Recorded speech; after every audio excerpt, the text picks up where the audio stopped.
Hello everybody, सभी लोगों को नमस्कार। देखो, हम लोगों ने पिछले टर्न पे आइसोलेशन एंड हीट बजट का टॉपिक क्या किया था, शुरू किया था। तो उसमें हमने स्पेक्ट्रम तक डिस्कशन कर लिया था। नेक्स्ट में आप लोगों की हेडिंग डली थी कि फैक्टर इफेक्टिव ऑफ आइसोलेशन। ठीक है, तो इसे पढ़ते हैं आज हम लोग कि फैक्टर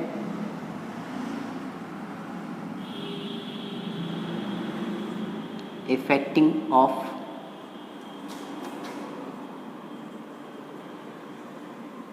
आइसोलेशन। ठीक है, कि सूर्य तप को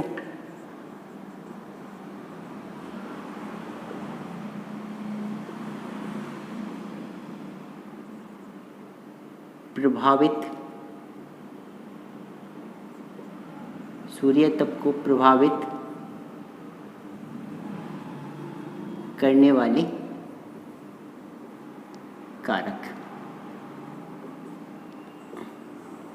कि फैक्टर इफेक्टिंग ऑफ आइसोलेशन कि सूर्य तप को प्रभावित करने वाले कारक कि जैसे आपकी सूर्य सनलाइट वगैरह नीचे आती है तो आइसोलेशन मतलब सूर्य तप। ठीक है, तो क्या है कि जैसे सूर्य तप कहाँ मैक्सिमम होता है, कहाँ कम होता है, कौन कौन से कारक इसे इफेक्ट करते हैं, उस पर हमें डिस्कशन करना है। तो सबसे पहले हम लोग फर्स्ट पॉइंट पे डालेंगे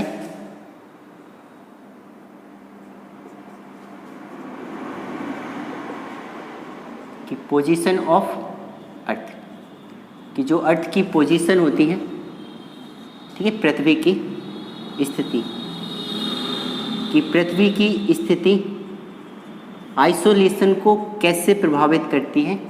इससे हमें देखना है कि पृथ्वी की जो पोजीशन है वो आइसोलेशन को कैसे इफेक्ट करेगी, कि कहाँ पर ज़्यादा होगा। तो जैसे देखो, अभी समझ लीजिए कि ये अर्थ है, ठीक, और ये हो गया आपका नॉर्थ पोल और ये हो गया साउथ पोल, मतलब उत्तरी ध्रुव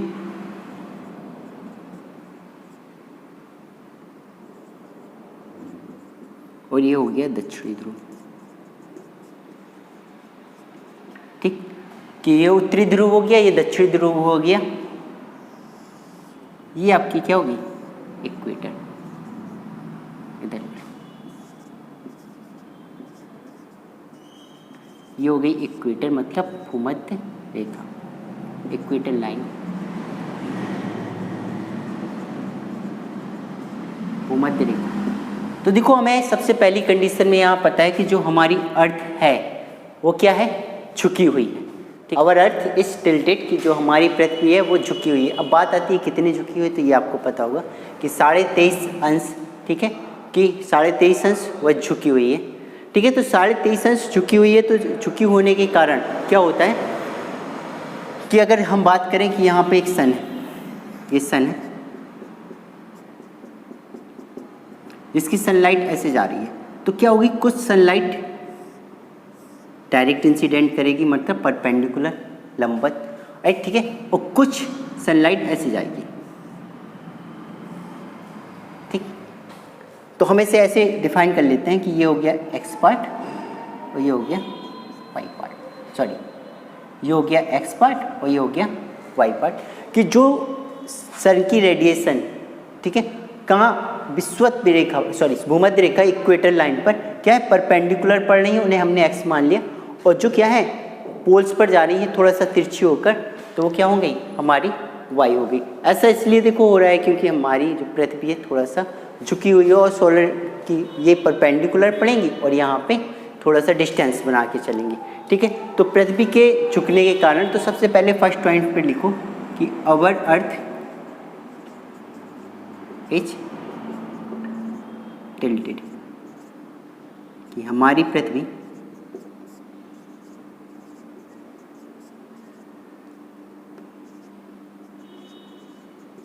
झुकी है। वो कितने अंश झुकी है, 23 अंश झुकी हुई है। ठीक है, कि हमारी पृथ्वी क्या है, 23 अंश झुकी हुई है। नेक्स्ट में क्या है कि नेक्स्ट में क्या है कि जो सनलाइट है वो इक्वेटर पर परपेंडिकुलर पड़ रही, मतलब लंबवत लेकिन पोल्स पे कैसी आ रही है, पोल्स पे आपकी थोड़ा सा एंगल बना के या स्लैंट होके जा रही है, ठीक है, तिरछी पड़ रही है। तो ऐसी कंडीशन में हम सेकेंड पॉइंट पे लिखेंगे कि सेकेंड पॉइंट पे लिखेंगे sun rays incident directly on equator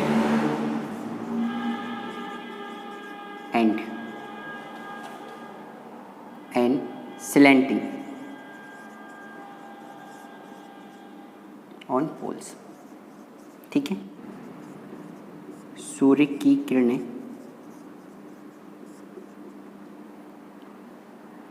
भूमध्य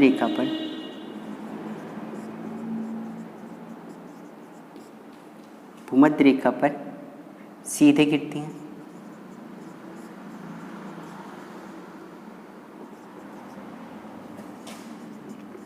जबकि ध्रुवों पर तिरछी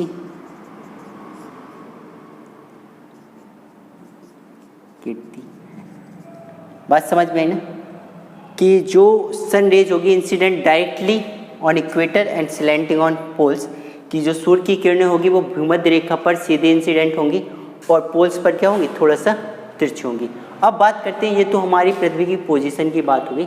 बात करते हैं कि यहाँ पे तिरछा होने पर आइसोलेशन पर क्या इफेक्ट पड़ता है। तो इसको भी पहले फिगर से समझ लेते हैं कि फिगर कैसा होगा। चलो ऊपर देख लेते हैं कि जैसे मान लिया, ऐसे समझ लो कि हो गया सन और ये हो गई अर्थ की सरफेस, पृथ्वी की क्या हो गई, सरफेस हो गई, और ये हो गई डायरेक्टली इंसिडेंट। ठीक, ये सन है, ये डायरेक्टली इंसिडेंट होंगी, और यहाँ हमने मान लिया कोई पॉइंट है, यहाँ पे ये रेज कुछ ऐसे जा रही। ठीक है, ये हो गया आपका एक्स पार्ट और ये हो गया वाई पार्ट। चूंकि क्या है कि आपकी जो सूर्य की किरणें थी वो डायरेक्टली इंसिडेंट कर रही थी इक्वेटर पे, तो हमने मान लिया कि ये क्या है, हमारा इक्वेटर। ठीक, और जहाँ पे तिरछी गिर रही थी ये क्या है, पोल। तो अगर हम बात करें कि जो सन रेज हैं, जो सूर्य की किरणें हैं, वो सीधे इंसिडेंट हो रही है कहाँ पे, भूमध्य रेखा मतलब इक्वेटर पे, और तिरछी जा रही है कहाँ पे, पोल्स पे। तो अगर हम डिस्टेंस की बात करें, डिस्टेंस, ट्रेवल डिस्टेंस की बात करें कि इन्होंने कितनी दूरी तय की, तो अगर डिस्टेंस की बात करेंगे तो यहाँ पे क्या होगी, डिस्टेंस कैसी होगी, कम, और यहाँ पे कैसी होगी, डिस्टेंस ज़्यादा। और जब यहाँ पे डिस्टेंस कम होगी तो आइसोलेशन कैसा होगा, क्लियर सी बात है कि जब यहाँ पे सूर्य की किरणें कम दूरी तय करती हैं तो आइसोलेशन कैसा होगा, आइसोलेशन कैसा होगा, हाई। आइसोलेशन कैसा होगा, हाई। और यहाँ पे ट्रेवल डिस्टेंस मैक्सिमम है, ट्रेवल डिस्टेंस तय की गई दूरी क्या है, ज़्यादा। और ट्रेवल डिस्टेंस जब ज़्यादा होगी तो आइसोलेशन कैसा होगा,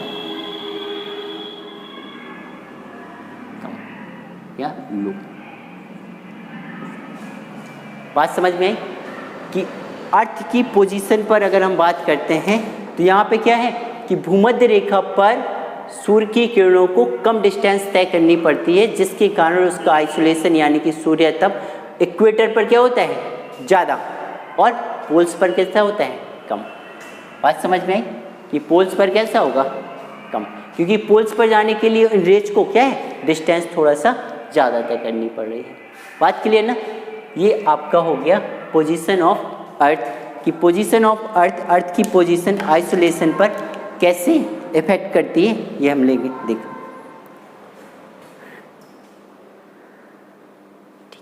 नेक्स्ट में देखो, नेक्स्ट में सेकेंड पॉइंट पे हम लोग देखेंगे कि आपका जो सीजनल इफेक्ट होता है, सीजन चेंज होता है, उसका क्या इफेक्ट होता है आइसोलेशन पर। तो सेकेंड पॉइंट पे हम लोग हेडिंग डालेंगे इफेक्ट ऑफ सीजनल चेंज।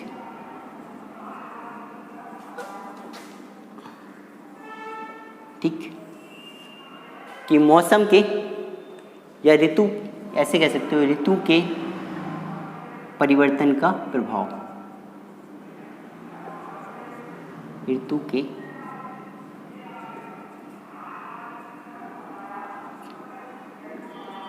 परिवर्तन का प्रभाव। अब ऋतुओं के परिवर्तन का प्रभाव कैसे पड़ेगा, इस पे हम देख लेते हैं। जैसे हमने कहा ये सन, इसे भी समझ लेते हैं। सन, हमें पता है कि जो पृथ्वी है वो सूर्य के चारों ओर चक्कर लगाती है। ठीक है, कि जैसे ये हो गई अर्थ, ठीक, ये इक्वेटर होगी। तो जब हम कहें कि ये हो गया नॉर्थ, ये साउथ, या ऐसे लिख लो उत्तरी ध्रुव,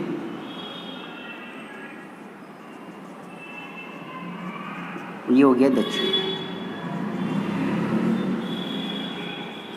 ठीक है, कि ये हो गया नॉर्थन हेमिस्फीयर, सॉरी गोलार्ध।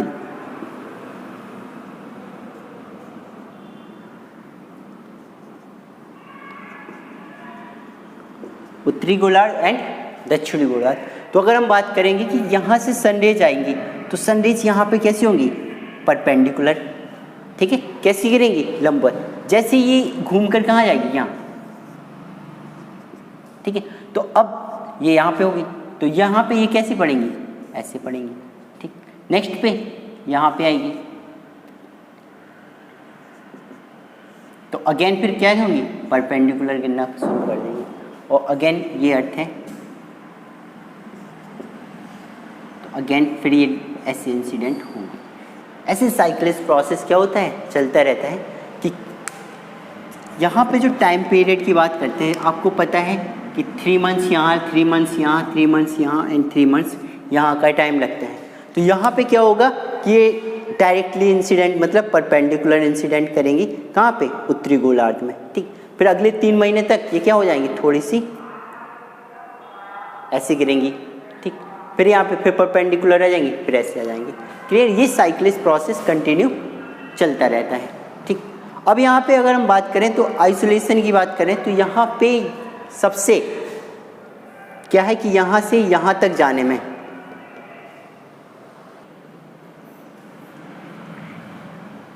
ठीक है, ये हो गया। इसे थोड़ा सा ऐसे भी समझ लेते हैं कि जैसे ये अर्थ हो गई, ये इक्वेटर हो गई, ये कर्क रेखा हो गई, ये मकर रेखा हो गई।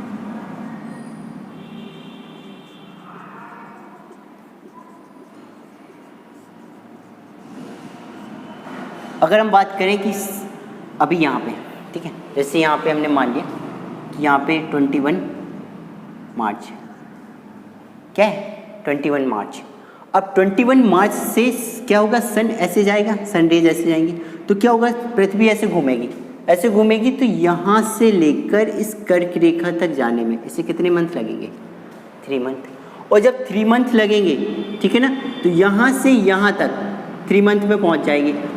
क्लियर ना, यहाँ पे ये पहुँचेगी 21 जून। क्लियर ना, 21 जून। अगेन यहाँ से चूँकि पृथ्वी इधर और इधर तक होती है, मतलब सूर्य की किरणें पड़ेंगी, तो यहाँ से यहाँ तक, और अगेन 3 मंथ्स में ये कहाँ आ जाएगी, फिर यहाँ पे आ जाएगी। तो यहाँ पे ये आ जाएगी, यहाँ पे 23 सितंबर, 23 सितंबर। ठीक है, अब यहाँ से पृथ्वी यहाँ आना शुरू करेगी, मतलब सूरज की किरणें, सनलाइट जो होगी वो यहाँ पे, और अगेन यहाँ पे। तो यहाँ पे आपका होगा 22 दिसंबर, और अगेन ये हो जाएगा 22 मार्च। क्लियर ना, इस तरीके से ये कंटिन्यू पड़ता है। तो हमें पता है कि अगर यहाँ पे बात करें कि ये उत्तरी गोलार्ध है और ये क्या है, दक्षिणी गोलार्ध, तो यहाँ पे अगर हम देखें तो 6 मंथ तक क्या होता है कि इनकी सनलाइट क्या होती है कि उत्तरी गोलार्ध पर परपेंडिकुलर होती है और 6 मंथ तक कहाँ पे होगी, दक्षिणी गोलार्ध पर परपेंडिकुलर होती है। बात समझ में आई ना, कि जो आपका साउथ पोल होगा उस पर 6 मंथ तक परपेंडिकुलर होगी और जो नॉर्थ पोल होगा उस पर भी 6 मंथ तक क्या होगी, परपेंडिकुलर, मतलब जो सनलाइट होगी वो 6 मंथ तक क्या होगी, 21 मार्च से 23 सितंबर तक क्या होगी, नॉर्थ पोल पे परपेंडिकुलर होगी और 23 सितंबर से लेके आपका 22 मार्च तक साउथ पोल में परपेंडिकुलर होगी।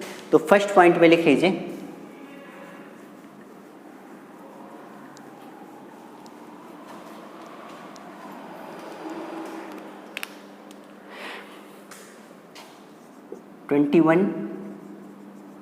मार्च से 23 सितंबर तक जो होगा सन ऑलवेज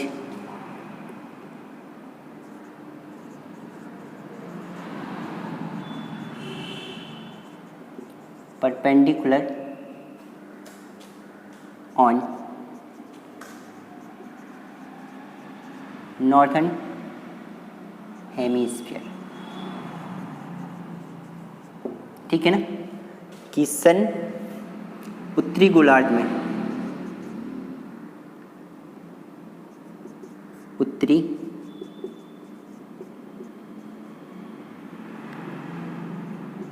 गोलार्ध में 21 मार्च से 23 सितंबर तक लंबवत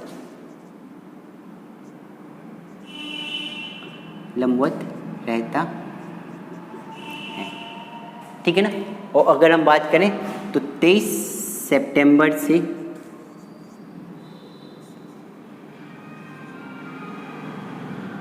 21 मार्च तक कहाँ पे, ये आप लोग लिख लेना, साउथर्न हेमीस्फीयर,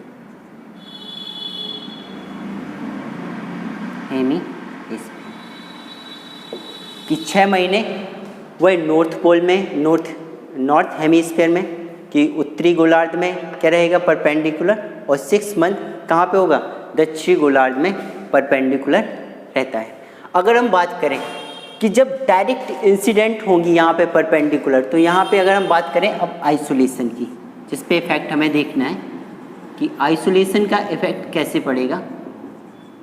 तो आइसोलेशन क्या होगा, जब यहाँ पे परपेंडिकुलर होंगी तो यहाँ पे कैसी होंगी, थोड़ा सा दूरी बना के चलेंगी। ठीक है ना, तो अगर हम बात करें तो जो 21 से 23 मार्च तक यहाँ पे आइसोलेशन कैसा होगा, ज़्यादा। ठीक है, और यहाँ पे कैसा होगा, कम। कि अगर हम कहें 21 मार्च से 23 सितंबर तक आइसोलेशन कैसा होगा, आइसोलेशन मैक्सिमम होगा या हाई होगा, कहाँ पे, नॉर्थ हेमीस्फीयर। क्लियर ना, और उसके बाद 23 सितंबर से 21 मार्च तक आइसोलेशन हाई होगा साउथ हेमीस्फीयर। बात समझ में आई ना, कि 21 मार्च से 23 सितंबर तक आपका आइसोलेशन हाई होगा नॉर्थ में, क्योंकि वहाँ पे परपेंडिकुलर पड़ेगी, और जब साउथ गोलार्ध में यानी कि दक्षिण गोलार्ध में होगा तो वहाँ पे परपेंडिकुलर पड़ेंगी, तो वहाँ पे आइसोलेशन ज़्यादा होगा। बात क्लियर ना, कि आइसोलेशन की अगर हम बात करेंगे कि 21 मार्च से 23 सितंबर जब तक परपेंडिकुलर पड़ेंगे जिस रीजन पे, वहाँ पे आइसोलेशन क्या होगा, ज़्यादा, यहाँ पे होगा और यहाँ पे। क्लियर ना, ये आपका हो जाएगा सीजनल इफेक्ट, सीजनल चेंज और effect of seasonal change. Clear ना, तो ऐसे करके हमें यहाँ पे देख लेंगे। थोड़ा सा अगर हम डिस्कस करना चाहें तो सीज़न को भी देख सकते हैं कि कौन सा सीज़न कैसे आता है। तो आप लोगों को सीधे सीधे से पता है कि 21 मार्च से अगर हम बात करेंगे 21 जून तक, ठीक है ना, तो जब 21 मार्च से 21 जून तक बात करेंगे तो जो सन होगा, ऐसे देख लीजिए,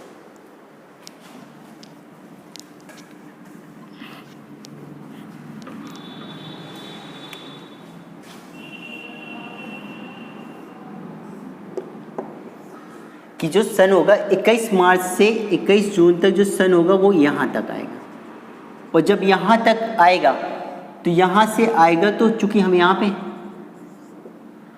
ठीक है कर्क रेखा के पास है हम, तो क्या है कि जब सन रेज ऐसी आएंगी यहाँ पर, तो यहाँ का टेम्परेचर क्या होगा ज़्यादा, और जब यहाँ पर टेम्परेचर ज़्यादा होगा तो ये कौन सी ऋतु कहलाएगी, 21 मार्च से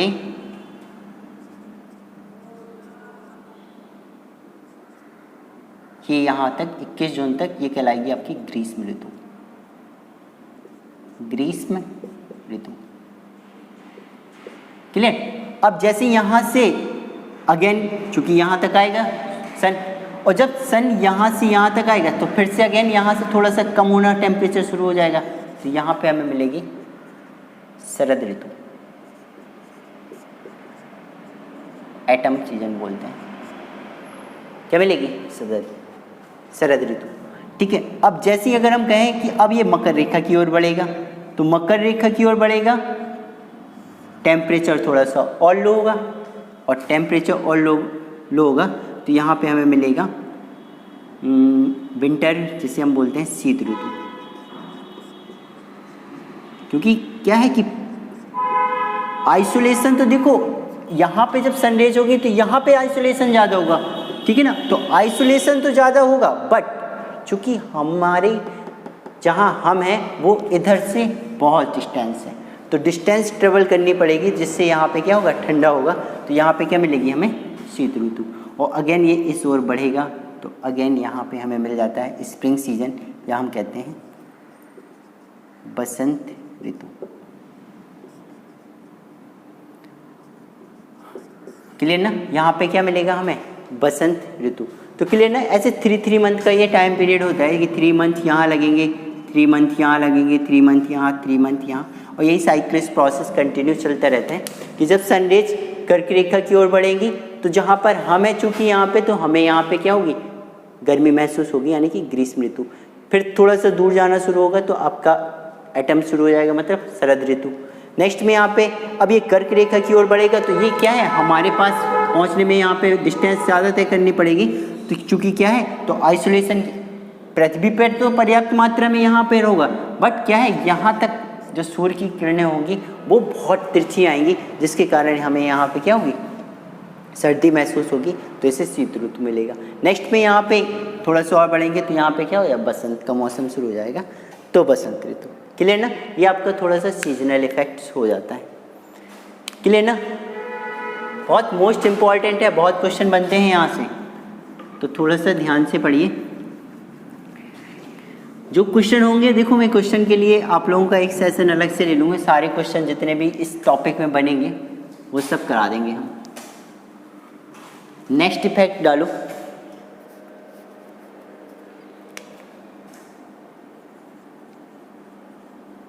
रेवोल्यूशन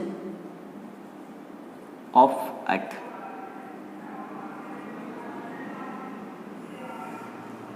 रेवोल्यूशन ऑफ अर्थ, पृथ्वी की परिक्रमण, ऐसे लिख लो पृथ्वी का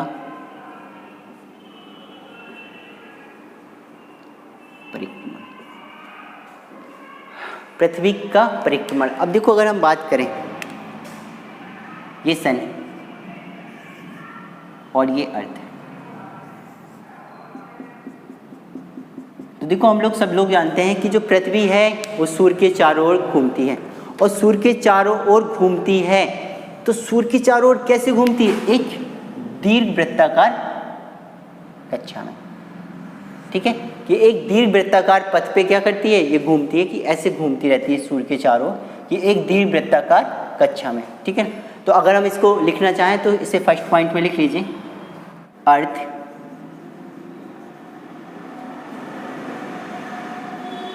revolve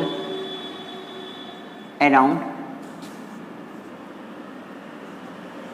sun, ठीक है, ऑन लिख लीजिए इलिप्टिकल पाथ, ठीक है, कि जो सूर्य है, सॉरी पृथ्वी है, पृथ्वी सूर्य के चारों ओर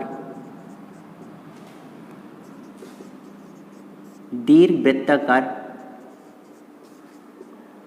पथ पर गति करती है या चलती है, गति करती है। ठीक, अगर हम सीधी सीधी बात करें अब अगर यहाँ पे, तो जब ये दीर्घ वृत्ताकार कक्षा पे गति करेगी तो क्या होगा, एक जगह पे डिस्टेंस कैसी होगी, मैक्सिमम, और एक जगह पे डिस्टेंस कैसी होगी, मिनिमम। बात क्लियर ना, क्योंकि जब दीर्घ वृत्ताकार पथ होगा ऐसे, ठीक है ना, और यहाँ सन है, तो यहाँ से डिस्टेंस कैसी होगी, ज़्यादा, और यहाँ डिस्टेंस कैसी होगी, कम। तो यहाँ पे डिस्टेंस का मेजर हो जाएगा कि डिस्टेंस कैसी हो जाती है, थोड़ा सा ज़्यादा और कम हो जाती है। ठीक, तो यहाँ पे थोड़ा सा डिस्टेंस को समझ लो कि डिस्टेंस आपकी 2 टाइप्स में जाएगी। एक तो होगी मैक्सिमम और एक होगी मिनिमम। मैक्सिमम जो होगी वो होगी 15.21 करोड़ किलोमीटर, और मिनिमम में होगी आपकी 14.7 किलोमीटर करोड़। ठीक है, जब क्या होता है कि पृथ्वी सूर्य से इतने किलोमीटर की डिस्टेंस पे होती है, तो इस घटना को हम बोलते हैं अपसौर, हम बोलेंगे उपसौर। उपसौर इससे बोलते हैं एपीहेलियन, और इसे बोलेंगे प्री एपीहेलियन।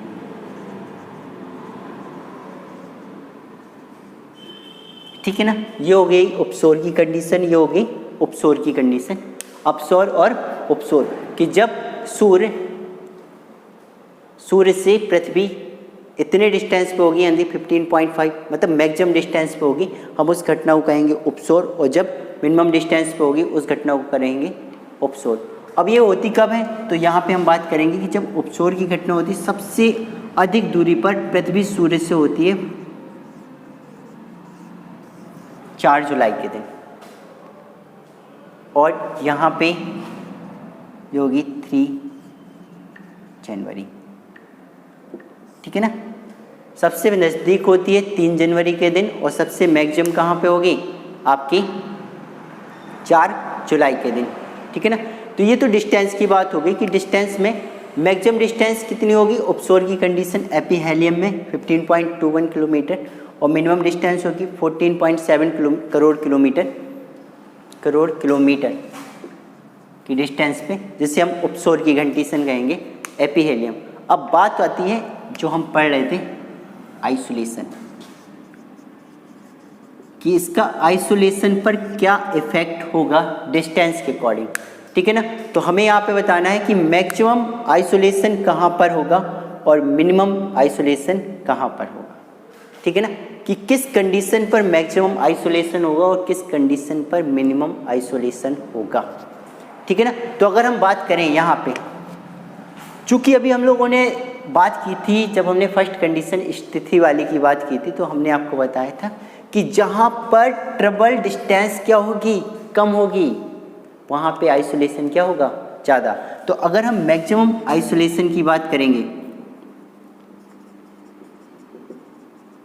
मैक्सिमम आइसोलेशन की, तो जो मैक्सिमम आइसोलेशन होगा वो किस डेट को होगा, वो होगा आपका 3 जनवरी, क्योंकि 3 जनवरी को इससे क्या होगा, ट्रेवल डिस्टेंस कम तय करनी पड़ेगी, और ट्रेवल डिस्टेंस कम तय करनी पड़ेगी मतलब यात्रा का जो सनलाइट होगी उससे कम यात्रा करनी पड़ेगी। तो ऐसी स्थिति में आइसोलेशन उस जगह पे क्या होगा, ज़्यादा होगा। बात करें क्लियर ना, कि 3 जनवरी को आइसोलेशन क्या होता है, मैक्सिमम होगा, हाई होगा, और 4 जुलाई को जो आइसोलेशन होगा वो कैसा होगा, लो, कम। क्लियर बात ना, ये 4 जुलाई को जो आइसोलेशन होगा वो कम होगा। अब कितना कम होता है, तो ये अगर याद रखना है तो ये याद रखना कि नॉर्मल कंडीशन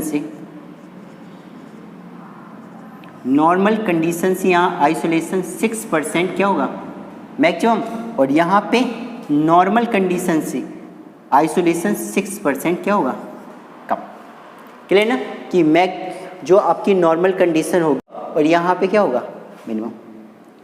क्लियर बात ना। नेक्स्ट यहाँ पे सेकेंड पॉइंट एक और लिख लेना।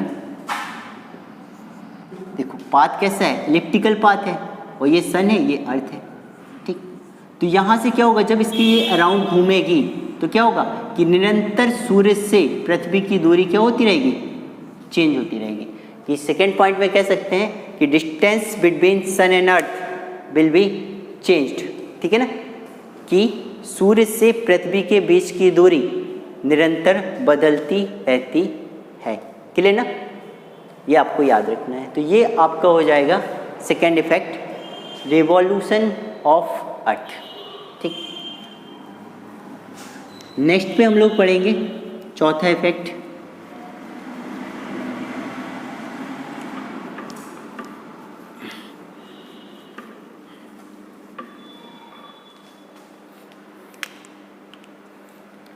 चौथे इफेक्ट में लिख लो इफेक्ट ऑफ स्मॉग।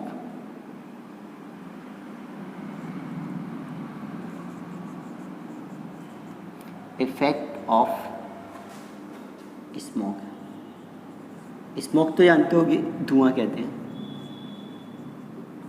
या धुआं सा, ठीक है, ये हो जाएगा। अब देखो अगर हम बात करें स्मॉग की, तो जैसे ये ग्राउंड सरफेस है अर्थ, अर्थ की क्या है, ग्राउंड सरफेस।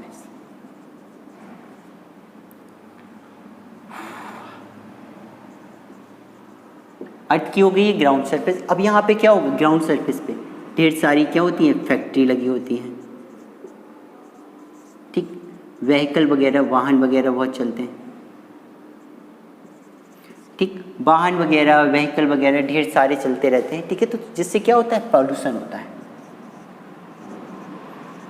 क्या होता है, पॉल्यूशन, मतलब प्रदूषण फैलता है, ठीक है। तो अब अगर हम बात करें कि यहाँ पे फैक्ट्री वगैरह लगी हैं, व्हीकल चल रहे हैं, तो क्या होगा, धुआं उठेगा, और धुआं उठेगा तो क्या होता है कि यहाँ से ऐसे समझते हैं, इसे क्या होता है कि जो पृथ्वी में पाई जाती है सबसे अधिक मात्रा में नाइट्रोजन प्लस VOC, VOC को हम ऐसे कहते हैं, VOC आपका होगा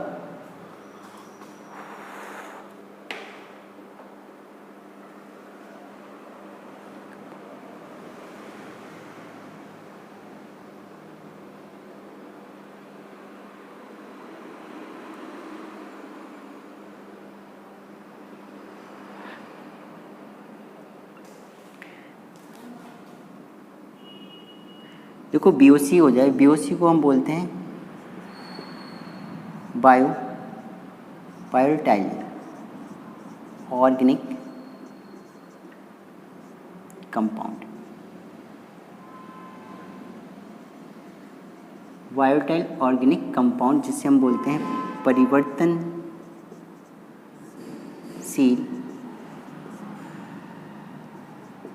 कार्बनिक मिश्रण, ठीक, परिवर्तनशील कार्बनिक मिश्रण। तो यहाँ पे ये क्या है, नाइट्रोजन प्लस VOC मिलकर किसका फॉर्मेशन करते हैं, ओजोन का। क्लियर ना, कि नाइट्रोजन प्लस VOC मिलकर ओजोन का फॉर्मेशन करते हैं। कहाँ पर, अभी देखो ओजोन लेयर की बात नहीं कर रहे, कहाँ पर, ग्राउंड सरफेस पर, कि ग्राउंड सरफेस पर ये क्या है कि ओजोन, नाइट्रोजन एंड VOC किसका निर्माण करेंगे, ओजोन का। अब ओजोन का अगर हम निर्माण करेंगे तो क्या होगा, ओजोन का निर्माण करेंगे तो अब ग्राउंड सरफेस पर आपका ozone plus dust particle, टिनी dust particle, जिसे हम एरोसॉल भी बोलते हैं, डस्ट पार्टिकल प्लस फॉग,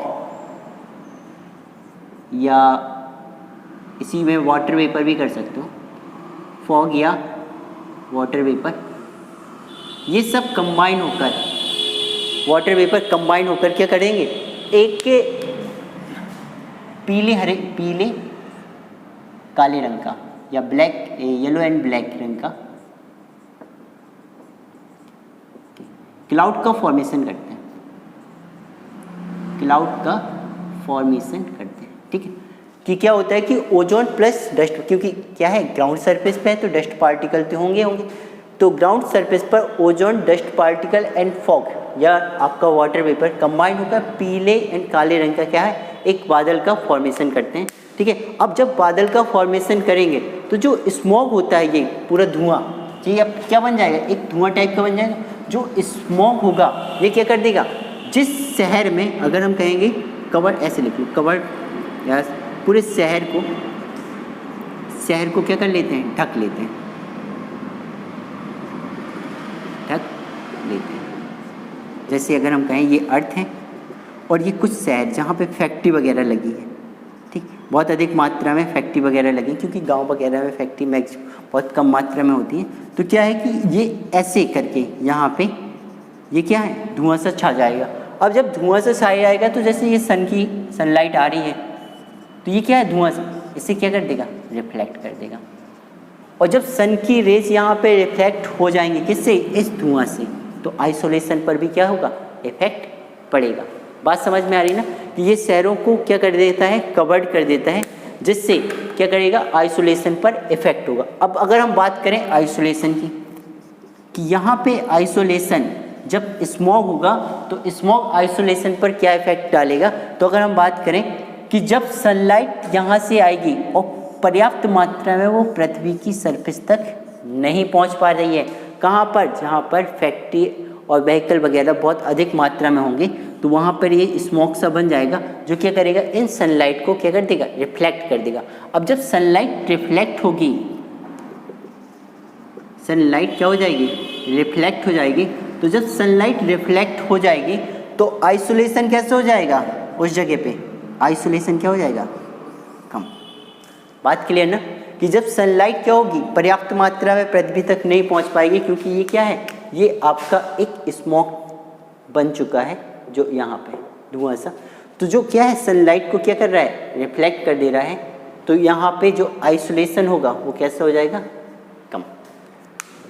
बात क्लियर ना, ये आपका पूरा हो गया factor effective of solar isolation, कि सूर्य तप को क्या प्रभावित करते हैं, प्रभावित करने वाले कारक, कि सबसे पहले आपकी पोजीशन ऑफ अर्थ, ठीक है ना, फिर आपका सीजनल चेंज क्या इफेक्ट डालेगा, revolution of earth, and next में आप लोगों का होगा कि स्मोक्स आपके आइसोलेशन पर क्या इफेक्ट डालता है। क्लियर ना, देखो बहुत मोस्ट इंपॉर्टेंट है, यहाँ से बहुत से क्वेश्चन बनते हैं। ठीक, जैसे अगर हम एक छोटा सा क्वेश्चन माने, सबसे बड़ा दिन कब होता है, ये सबको पता होगा, कब होता है, 21 जून, और सबसे छोटा 22 दिसंबर। ठीक, इन सबको आप लोग रिवाइज कर लेना, इसके आगे नेक्स्ट टाइम करेंगे।